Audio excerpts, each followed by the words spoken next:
Bueno, buenos días, tardes o noches, dependiendo de cuando veáis este vídeo a todos.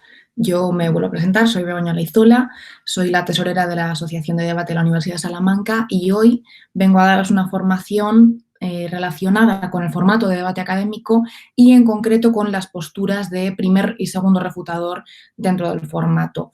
No obstante, antes de empezar a contaros un poco cuáles son las necesidades, características, trucos y demás cosas que tenemos que ver para centrarnos en los roles de refutador, tanto en el primero como en el segundo. Primero realizaré una breve introducción por si acaso no os habéis visto las otras formaciones que tenemos colgadas, que os recomiendo que vayáis a verlas, sobre introducción al formato de debate y las diferentes posturas que hay. Así que sin más, para poder empezar esta presentación, bueno, pues como os he dicho, lo primero que vamos a ver es el rol del refutador.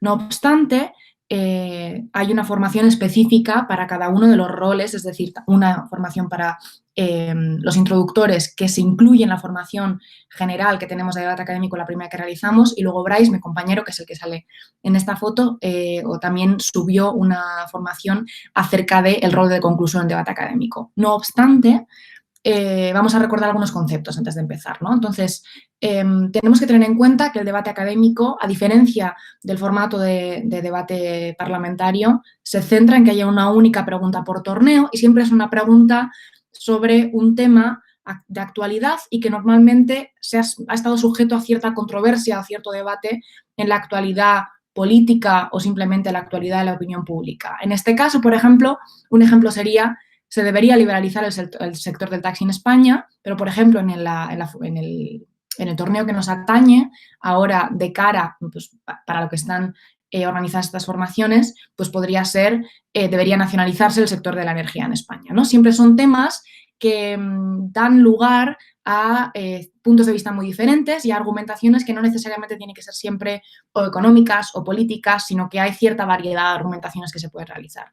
Recordamos también que los equipos normalmente son de 3 a 5 integrantes. Esto no necesariamente es así siempre, porque, por ejemplo, hay formatos en ligas nacionales de debate académico en las que los equipos son de 2 integrantes. Bryce y yo actualmente estamos concursando en uno de esos formatos, e incluso en las ligas más profesionales o más avanzadas en debate académico a nivel nacional, hay grupos de incluso hasta 7 integrantes que, como os especifico ahí con los roles, aparte de pues, el rol que sabemos de introductor, primer y segundo refutador y conclusor, a veces también se incluye un capitán, que normalmente es una persona que guía al equipo en esa búsqueda de formación, en esa preparación de las formas, etcétera. Pero bueno, a eso podremos ir más adelante. Y también, como supongo que ya sabéis y os habrán comentado, la estructura general de los torneos de debate académico gira en torno a ciertas rondas que son de liguilla, es decir, rondas que no son eliminatorias, que sirven para situar a vuestro equipo conforme a una escala de puntos, y después ya pasaríamos a las rondas eliminatorias. Y pues dependiendo del volumen de equipos que haya, pues podríamos llegar o a cuartos de final o si no directamente a semifinales y final, como creo que va a ser en nuestro caso. Vale, también para recordar la estructura, sabéis que en primer lugar siempre sale el introductor a favor, en segundo lugar el introductor en contra, que ambos tienen 4 minutos de intervención normalmente, es el que vais a tener en este torneo. Después sale el refutador 1 a favor y el refutador 1 en contra, ambos con 5 minutos de intervención. Igualmente con 5 minutos de intervención el refutador 2 a favor y el segundo refutador en contra. Y aquí es donde ocurre un poco de lío a veces cuando sobre todo estás empezando en debate académico, porque los conclusores salen al revés. Es decir, el primer conclusor que sale para realizar la intervención será el conclusor en contra inmediatamente después de haber salido el segundo refutador en contra, y cerrará el debate el conclusor a favor, con lo cual la posición a favor tanto empieza como acaba el debate. Hay que tener ojo con esto a la hora de ser ágiles para poder salir cuando os llamen al atril, etc. Y ahora ya sí, empezamos con la formación específica para los refutadores, ¿vale? Los refutadores, tanto el primero como el segundo, pero sobre todo el primero, ahora iremos a las diferencias que hay, son los encargados en traer la carga argumentativa del caso. Es decir, cuando vosotros estáis organizando un caso en debate académico, los refutadores son aquellas personas que van a exponer los bloques argumentativos que tenéis, van a exponer las ideas que tenéis, van a mostrar las evidencias que queréis mostrar. Son aquellos que básicamente explican el grosso del debate, es decir, aquellos que explican lo que podríamos decir lo menos bonito, ¿no? Teniendo en cuenta que el introductor, por ejemplo, pues empieza con un exordio y luego pues explica los bloques y el conclusor pues de alguna manera pues muestra cómo ha ido el debate y por qué su equipo se lleva el debate o gana el debate. El refutador es el encargado de realizar esa parte como menos vistosa del debate, pero que al final yo creo que es la más importante, ¿no? Entonces, los refutadores lo que hacen es, por un lado, como sabemos, traer la carga argumentativa del caso. Ahora iremos a ese punto de bloques argumentativos que veis en la diapositiva. En segundo lugar, refutan las exposiciones del equipo contrario. Es decir, no únicamente vale con traer un argumento bueno, sino que estamos en un torneo de debate, con lo cual tiene que haber choque entre argumentos. Los refutadores, y por ello tienen el nombre de refutadores, tienen que atacar a los argumentos del equipo contrario y lo más ideal y lo idóneo sería, lo que veis aquí entre paréntesis, realizar refutaciones integradas, es decir, teniendo en cuenta que tenéis 5 minutos, tanto el primer como el segundo refutador, para poder intervenir, para poder hablar, lo más ágil a la hora de tener una buena oratoria es refutar mientras se está construyendo el bloque argumentativo. Pero esto es algo que sobre todo veréis cuando empezáis a practicar, cuando empecéis a ensayar, que es algo que no es tan difícil de que salga, pero es algo que hay que ensayar y que hay que practicar, ¿no? Y evidentemente, teniendo en cuenta que son aquellos que traen la carga argumentativa del caso y que son los encargados en responder y en salir bien de esas refutaciones al equipo contrario, son aquellos que tienen que tener un mayor control de la información y sobre todo de las fuentes. Y con las fuentes aquí ahora me detengo un poco.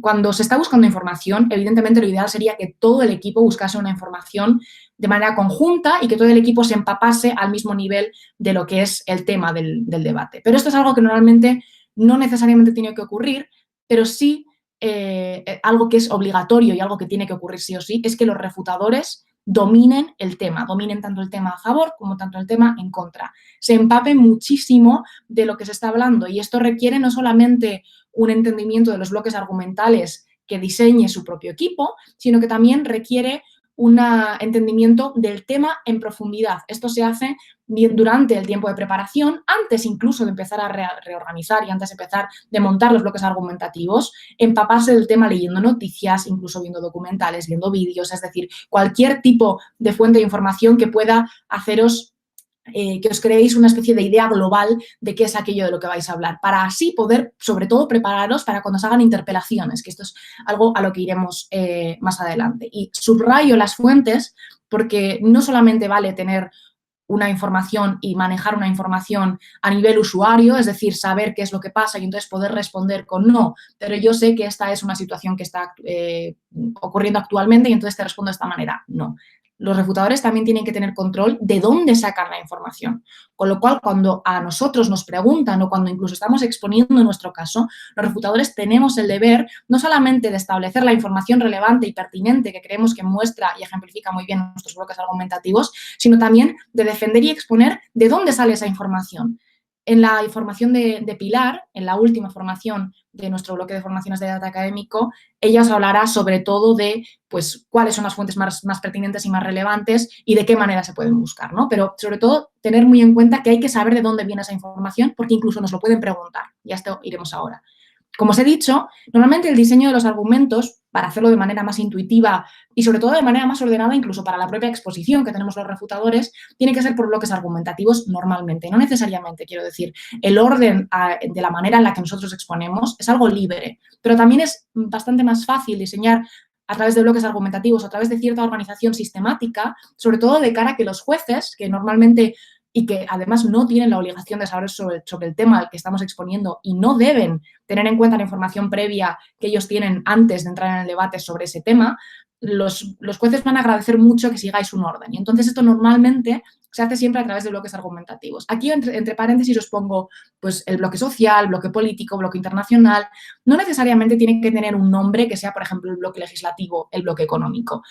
Hay bloques y nomenclaturas que podéis utilizar de cualquier tipo y organizaciones que podéis utilizar de cualquier tipo. Por ejemplo, en un torneo de alcance nacional que hicimos este último verano, unas compañeras de la asociación y yo, nuestros bloques no tenían nombres como un bloque social o un bloque internacional, sino que eran un bloque de la imposibilidad, un bloque de la incongruencia y un bloque de la insuficiencia. Es decir, también podéis ser incluso creativos con los bloques y podéis relacionar el nombre de los bloques con incluso el exordio que realizaréis en la introducción, ¿no? Pero es importante tener un orden y de alguna manera organizar y sistematizar la información que tenéis. Y esto es algo que sobre todo haréis más adelante, una vez ya tengáis un poco de dominio sobre el tema. Y también importante, los refutadores, a diferencia de los introductores, sí pueden ser interpelados. Se nos pueden realizar preguntas con una duración máxima de 15 segundos, es decir, cuando nos realizan una pregunta tiene que durar como máximo 15 segundos o cuando la realizamos nosotros. Sí que es verdad que hay un minuto protegido en el que no nos pueden realizar interpelaciones, pero los refutadores tenemos que estar muy preparados para que nos puedan interpelar, para que nos puedan preguntar. Y no necesariamente nos tienen que hacer preguntas sobre nuestro caso. A veces nos van a hacer preguntas en el que simplemente nos muestren una evidencia que contradice nuestro caso y tenemos que salir de ese apuro lo más airosos posible, ¿no? Con lo cual hay que estar preparados, sobre todo, teniendo en cuenta que tenemos que llevar la información muy machacada para que nos puedan hacer preguntas que puedan dañar nuestra argumentación. Eso también, como os explicará Pilar en su formación, se prepara y se ensaya, es decir, no es algo que os tenga que salir de manera natural, esto es algo que se prepara y se ensaya cómo salir de las interpelaciones.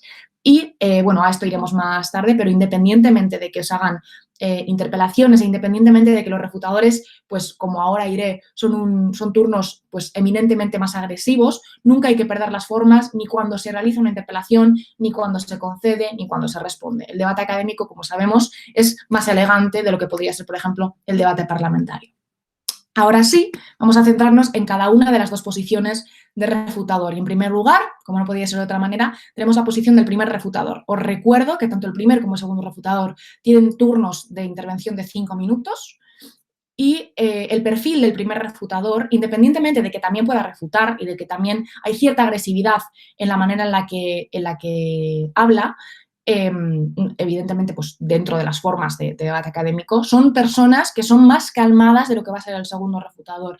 Tienen que tener la capacidad de desarrollar y explicar los argumentos de una manera clara, concisa, que se entienda. Por eso se necesita la calma, porque cuando entramos de lleno a explicar nuestros argumentos por primera vez, tiene que ser una exposición que sea muy limpia, muy clara, muy tranquila para que el juez e incluso el equipo contrario pueda entender verdaderamente de lo que estamos hablando. Aquí también entraría en juego ese orden y esa sistematización de los argumentos a través de los bloques argumentativos. Y entonces se requiere una buena capacidad de expresión, ¿no? Evidentemente, lo ideal sería que todo el equipo tuviese una buena capacidad de expresión, pero es fundamental que el primer refutador sea aquella persona que sea más expositiva a la hora de hablar, que cuando hable quede todo muy claro, muy machacado, ¿no?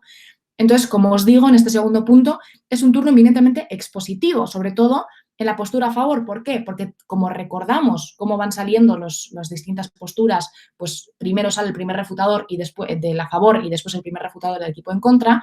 El primer refutador que sale, que es el del equipo a favor, no va a tener carga argumentativa que refutar, únicamente podrá refutar el exordio o aquellos bloques que se han introducido en la introducción, pero no tiene carga para refutar, con lo cual son turnos que son más expositivos que refutativos, ¿no? Los turnos más refutativos caerán a cargo de los segundos refutadores.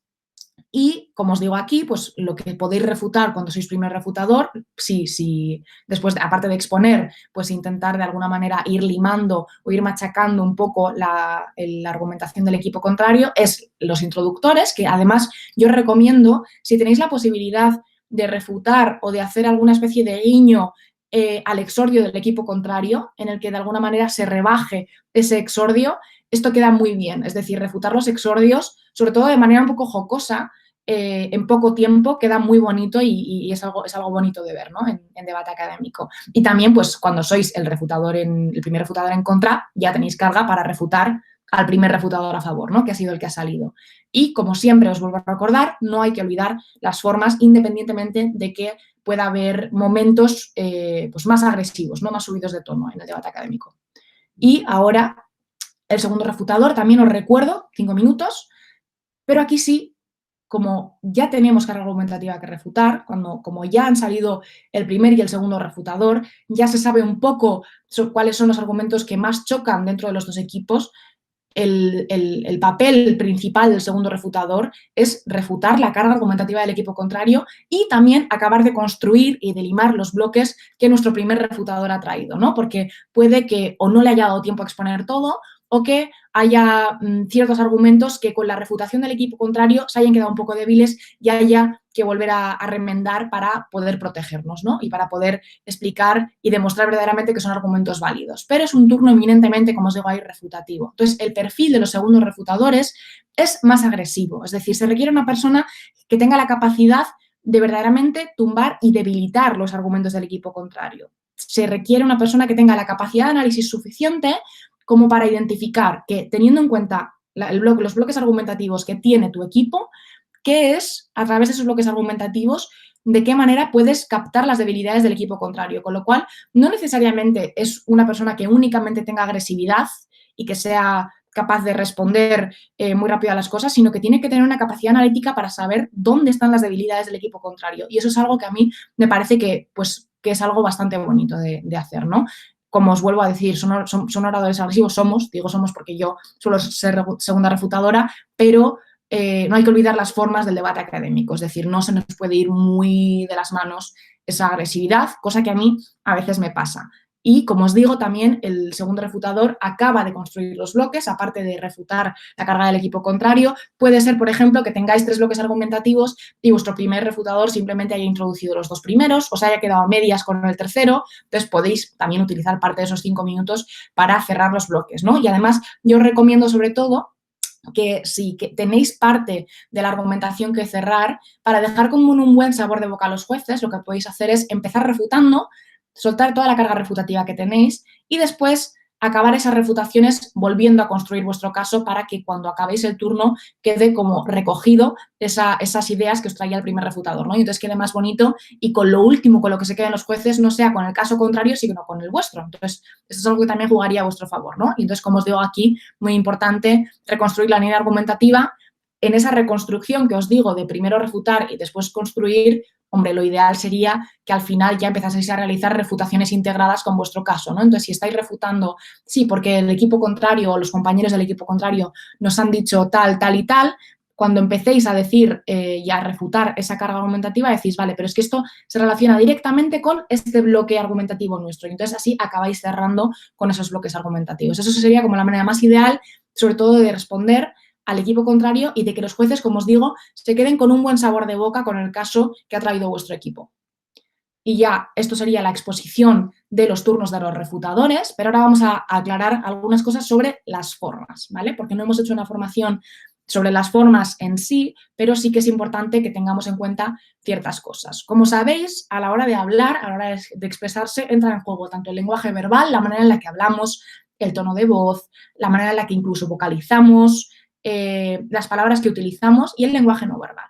En debate académico, como sabéis, y os hemos repetido hasta la saciedad en las formaciones, es un lenguaje, o es un debate, perdón, es un formato de debate que es muy académico, por eso recibe ese nombre. Es bastante más elegante que lo que podría ser el debate parlamentario. Es un debate en el que precisamente lo que se valora es la oratoria, pero no la oratoria, sino entendida únicamente como la capacidad de yo tener una buena exposición y de que me entiendan y tener la capacidad de refutar súper bien los argumentos del equipo contrario, sino de poder hablar de una manera lo suficientemente elegante como para que parezca que estamos debatiendo y estamos refutando, pero de una manera como completamente calmada e incluso bonita de ver, ¿no? Entonces, por eso las formas son importantes en debate académico, porque también, sobre todo incluso en la vida real, cuando estamos debatiendo, es muy importante que de alguna manera se guarden esas formas, porque aparte, a veces a través de la agresividad, se pierde un poco el contenido de lo que estamos diciendo y el debate académico,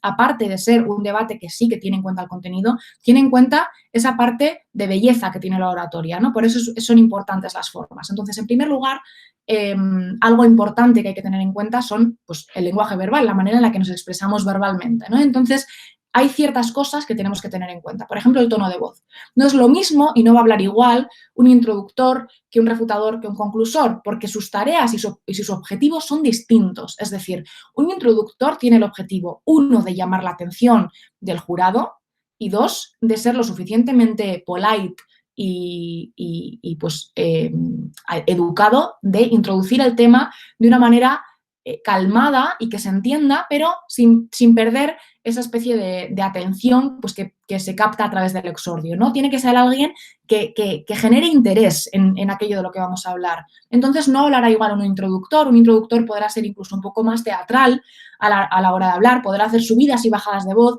podrá hacer silencios pues que de alguna manera se piensen, por ejemplo, cuando acaba el exordio, de repente realice un silencio de 1,5 segundos y luego empieza a introducir los bloques, es decir, también tiene como más capacidad de jugar con ese tono de voz, con esa tonalización, con los énfasis y con esos silencios, ¿no? En cambio, los refutadores, como sabemos, son más agresivos, entonces también, por ejemplo, habrá una diferencia a cuando estamos exponiendo nuestros bloques argumentativos frente a cuando estamos refutando al equipo contrario. Es decir, podemos jugar con el tono de voz para ir captando la atención de los jueces y que ellos vayan entendiendo cuándo estamos realizando una acción y cuándo estamos realizando otra. Y esto también se realiza, por ejemplo, a través del énfasis. Si queremos mostrar que hay una evidencia o un gráfico nuestro que es increíblemente importante a lo largo del debate, podemos subir la voz o podemos de alguna manera vocalizar de una manera más fuerte para que se entienda que esto es lo más relevante que estoy exponiendo en este momento, ¿no? Y entonces eso se hace también a través del lenguaje verbal. Y también os digo que esto lo veréis sobre todo cuando estéis ensayando, hay que intentar evitar muletillas.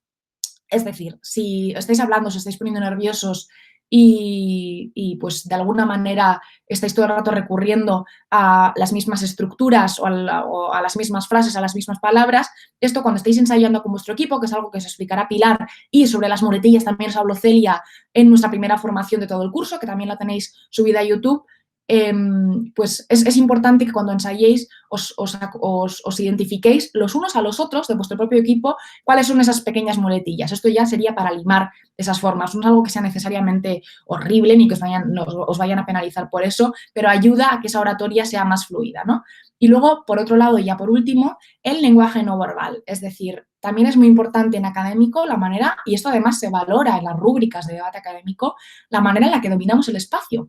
Porque en debate académico no solamente se tiene en cuenta, como os he dicho ya, la carga argumentativa que traemos, sino la manera en la que nosotros presentamos esa carga argumentativa, no únicamente de manera verbal, sino a través de los movimientos que realizamos y de la manera en la que nos movemos alrededor del atril y en el espacio que nos han dado. ¿Por qué? Porque eso denota seguridad cuando estamos realizando una exposición, ¿no? Con lo cual hay que tener en cuenta, por ejemplo, cuándo o cómo nos estamos posicionando en el atril que nos dan. Como veis en la foto, pues los atriles de nuestra asociación suelen ser así, pero puede que haya, por ejemplo, atriles que estén directamente fijados al suelo y no podáis mover.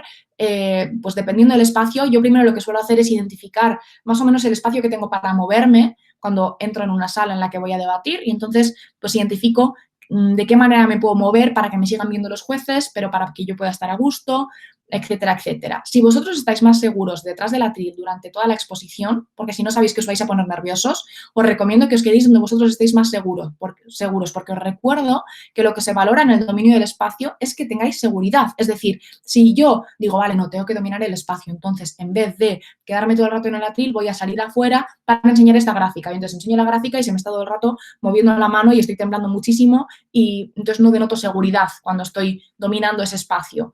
Vais a poder dominar el espacio sin necesidad de moveros, sin necesidad de mover vuestro cuerpo mucho. Podéis, por ejemplo, como digo en el segundo punto, mover las manos. Es decir, cuando estáis exponiendo, pues si queréis que algo quede muy claro, pues podéis a través de las manos establecer que esto es algo que es muy importante en el debate, ¿no? O si estáis exponiendo algo y si sois introductor, pues podéis mover las manos y entonces enseñar que primero tenemos un bloque argumentativo de tal, segundo de no sé qué. Entonces, a través de las manos también podéis dominar el espacio sin necesidad de ocuparlo todo.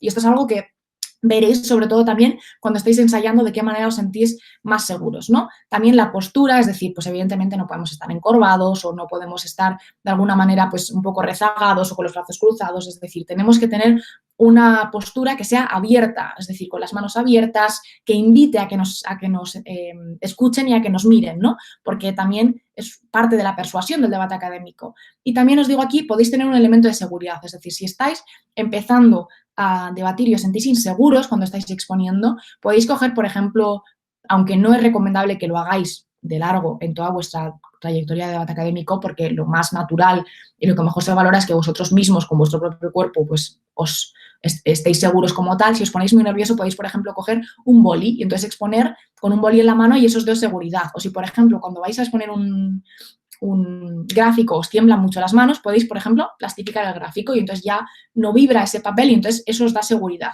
Diferentes cosas que puede hacer que os sintáis seguros. O incluso un elemento de seguridad puede ser fijar la mirada en una de las personas del jurado que os infunda mayor confianza. Cuando os estamos juzgando o os estén juzgando otras personas en otro tipo de torneos de debate académico, podéis fijar en, vale, pues de estas personas del jurado, esta persona es la que más confianza me inspira. Pues evidentemente mirar a los ojos al resto del jurado pues de manera momentánea, pero si os ponéis muy nerviosos, pues fijar la mirada en una persona del jurado, una persona detrás del jurado que haga que parezca que tenéis una mirada pues más dirigida hacia el final, ¿no? Esas cosas que os den seguridad a la hora de exponer. Y este último punto del dress code, del código de vestimenta, como sabéis, en debate parlamentario no hay código de vestimenta normalmente, salvo en ciertos torneos en los que sí lo exigen, pero en debate académico sí que es verdad que no necesariamente os pedimos que vengáis con un smoking, pero que haya cierta formalidad a la hora de vestir, que como ya os digo, no tiene que ser necesariamente llevar una americana, tiene que ser simplemente, pues, parecer que se está vistiendo de manera adecuada a la situación en la que se está hablando, ¿no? Y también una cosa que, por ejemplo, como podéis ver en la foto de la diapositiva que os he puesto, es que en debate académico lo que se suele hacer mucho es que el equipo vaya conjuntado, es decir, si, por ejemplo, una persona o todos tenéis una americana negra y una camisa blanca y tenéis un pin rojo todos, imaginaos, pues ir todos con la americana negra y la camisa blanca y el pin rojo. Esto no es algo necesario, pero sí que es algo que queda como bonito y que incluso ayuda a la teatralidad y a esa parte como más bonita del debate académico, ¿no? Que es un poco pues toda la performance que lo engloba. Entonces, esto en cuanto a las formas. Y ya, sin más, esta es la formación de refutadores. Os recuerdo que tenéis la formación tanto del conclusor como la general, que incluye la formación de los introductores subidas a YouTube. Y también pronto tendréis la formación sobre la búsqueda de información que corre a cargo de, como ya os he dicho, de Pilar. Así que sin más, muchas gracias y si tenéis cualquier duda, evidentemente, podéis contactar conmigo a través de tanto la página web o sea, la página web, tanto las redes sociales como, por ejemplo, puede ser el Instagram de Adusal, en el que somos Adusal1, o incluso a través del email, Asociación de Debate de la Universidad de Salamanca, pues nos buscáis nuestros contactos, nos contactáis. Si estáis en los grupos de WhatsApp de la asociación, contactad conmigo sin ningún problema o con cualquier otra persona de la Junta, que yo creo que os van a poder ayudar sin ningún problema. Así que sin más, muchas gracias y os animo a todos.